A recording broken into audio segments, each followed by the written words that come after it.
News. Mga kapuso, nakabalik na po sa ating bansa ang UP Singing Ambassadors mula sa matagumpay nilang pagsali sa mga paligsahan sa pagkanta sa Europa. Hindi lang po iisa kundi 12 award ang kanilang uwi. Yan ang magandang balitang tinutukan ni Aubrey Carampel.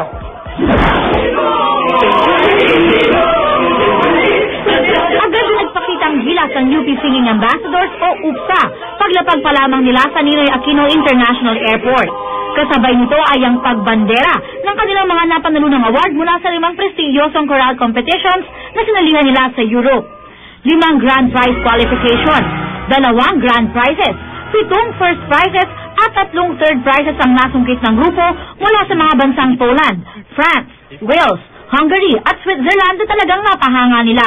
Of course, before the competitions, everybody was nervous, but definitely we're already on. When we were already on, we always did our best, and then that magic moment spelled it out.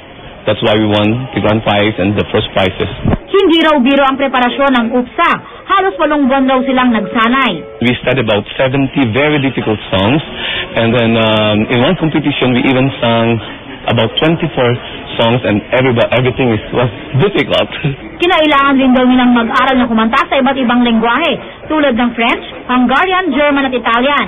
Ipinarinig pa nga ng choral group ang kanilang pag-awit ng French. Dahil tinaguri ang mga ambassador, nagatid rin ang goodwill ang grupo sa ating mga kababayan sa Europa sa pamamagitan ng pagkukonsyerto doon. Doble naman ang selebrasyon ng grupo dahil sa pagkakapanalo rin sa Pinoy Idol ng kanilang miyembro na si Gretchen Espina. Dapat ay kasama nila si Gretchen sa kanilang European tour, pero hindi siya nakasama nang makasali siya sa Pinoy Idol.